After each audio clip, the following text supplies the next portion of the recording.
Good morning, boys and girls. Today we are going to be starting a new Disney movie, and a lot of us have probably heard of it before, but it is Snow White and the Seven Dwarfs. I'm really excited to go ahead and read aloud this book to us, and I hope you guys are excited too. I know we have some awesome crafts planned, and Mrs. Befford and I cannot wait to see what you guys come up with. So we're going to go ahead and get started here. So, once upon a time, there lived a lovely princess named Snow White. Her wicked stepmother, the queen, dreaded that someday Snow White would be more beautiful than she was. Every day, the queen asked her magic mirror, "Who is the fairest one of all?" And every day, the mirror replied, "You are." But one day, the mirror gave a different answer. "Snow White," it said. The queen was enraged. This means that the queen was really angry. She ordered the royal huntsman to take Snow White into the woods and kill her. Ooh, that's scary.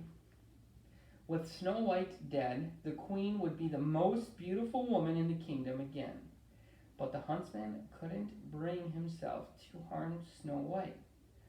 When they got to the forest, he told the princess how much the queen hated her. "Run away," he told her. "Hide." Snow White turned and ran away as quick as she could. But the woods were scary. Branches seemed to reach for her, and roots tripped her. She felt as if eyes were staring at her from the darkness. Snow White screamed. Then she fell and buried her head in fear. So she was really, really scared. So here you can see the evil stepmother talking to the magic mirror. Wouldn't that be something to have a magic mirror? And then you can see her probably screaming when the book said she was screaming. And it looks like the trees have eyes. They're reaching out to try to trip her, capture her. I know I would be really scared.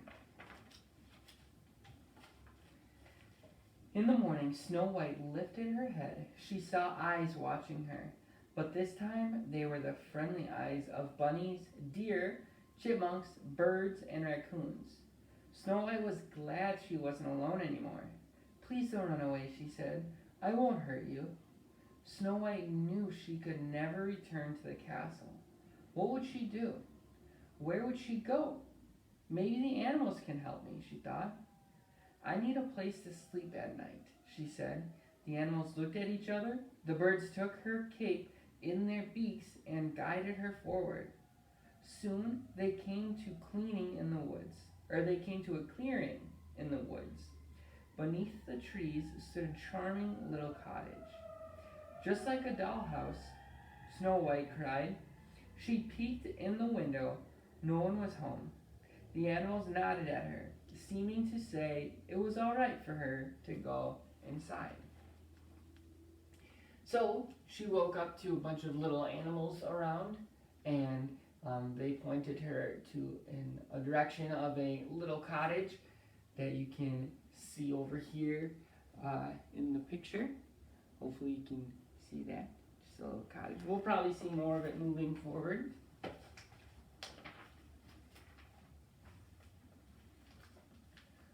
Snow White pushed the door open.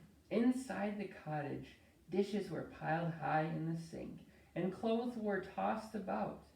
The floor hadn't been swept in ages.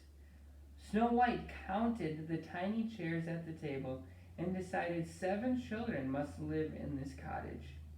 7 untidy children, she said. With a shake of her head, Snow White grabbed a broom. We will clean the house and surprise them," she said to the animals. "Then maybe they'll let me stay." She started to sweep, singing all the while. The raccoons washed clothes, the deer dusted, and the chipmunks tidied. So they just cleaned. In no time, the room was spotless. After the cleaning was done, Snow White became curious about the rest of the cottage. "Let's see what's upstairs," she said. She lit a candle and climbed up the steps. At the top was a door. Snow White went into a room with 7 little beds. Each bed had a name carved on it: Doc, Happy, Sneezy, Dopey. Snow White said with a laugh, "What funny names for children." She read on: Grumpy, Bashful, and Sleepy. What do you think these are? These 7 people. Or 7, who are the 7 little beds for? By then, Snow White was feeling awfully sleepy herself. She lay down across 3 of the small beds. The birds covered her with a blanket, and minutes later, the princess was fast asleep. So in the pictures here, you can see Snow White cleaning, the different animals helping, and then you can see here in this picture exploring. How would you feel? What would you think about a bunch of animals, bunnies, deer, chipmunks, coming into your house and cleaning your room for you? What would you think about that? I think I would be a little scared at first, but I think it'd be kind of cool to see these little animals cleaning the house. Oopsies, this page looks a little ripped. Oh no. Before long, the owners of the cottage returned. They were not children at all. They were dwarfs. When they opened the door, they couldn't believe their eyes. "The whole house is clean," Doc exclaimed. Nervously, the dwarfs tiptoed upstairs. An intruder was in their house. They went in, and Doc slowly pulled away the blanket that had been covering Snow White. "Why, it's a girl," he cried. "All females are poison," Grumpy insisted. As Snow White began to wake up, the nervous dwarfs hid. They peeked at her over the footboards to the end of the beds. The princess yawned and sat up. Startled, she caught sight of the dwarfs' faces. "Oh, you're little men," she cried. "Now, don't tell me who you are. Let me guess." One by one, she matched the names on the beds to the dwarfs.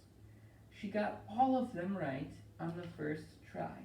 Wow, that's impressive. So you can see Snow White, and you can see some of the dwarfs in this picture, and you can see their footboards.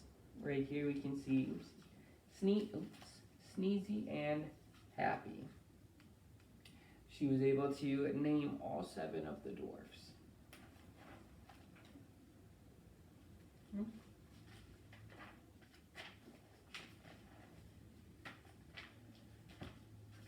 Alright. Snow White told the dwarfs how she had run through the woods and how the queen wanted to kill her. "She won't find me here," the princess promised. "I'll wash and keep house and cook." The dwarfs imagined the apple dumplings and gooseberry pies that Snow White could make. "She stays," they agreed.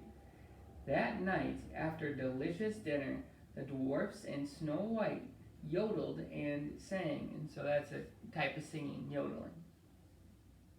Then she danced with her new friends.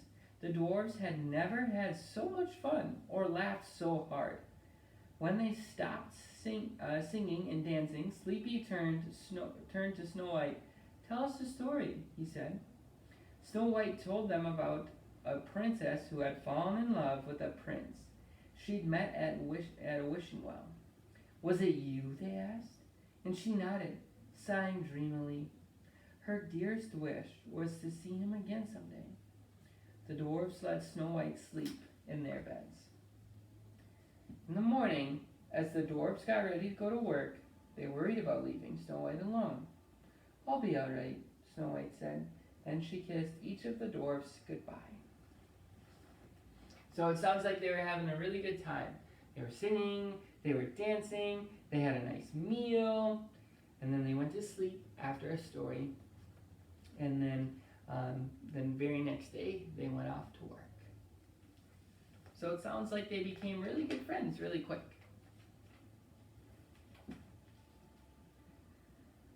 "I'm warning ya, don't let nobody or nothing in the house. Grumpy ordered. That afternoon, forgetting Grumpy's warning, Snow White allowed a poor old woman into the house. The woman gave her an apple, perfectly red and shiny. Go on, have a bite, she urged. But the apple was not an ordinary apple, and the old woman was not an ordinary woman. She was the evil queen in disguise, and the fruit had been poisoned. Oh no! Snow White's animal friends tried to warn her not to trust the woman, but she didn't understand. She reached out, raised the apple to her lips, and took a bite. Oh, I feel strange, she cried, and fell to the floor. Oh no. When the dwarfs returned to the house, they found their friend and thought she was dead. They had no way of knowing that the spell the queen had used was for a sleeping death, or that love's first kiss could wake up Snow White. The dwarfs built her a beautiful coffin and set it in the woods, where all her animal friends could visit her. One day, a prince came by, the same prince that Snow White had met by the wishing well. He gazed at the girl in the glass coffin and knew her as the princess he loved. The prince lifted the glass lid, bent down, and kissed her. So we know that the spell that was put on her was love's first kiss, and now she was just kissed. So what do we think happens? Last page here. Slowly she awakened. The prince lifted her in his arms. Around them, the dwarfs and animals danced and hugged, jumped for joy. Their friend was alive again, and her true love had found her. Goodbye, Snow White said, and kissed each of the dwarfs. She was leaving to marry her prince, but she knew she would visit her good friends again soon. What a happy ending.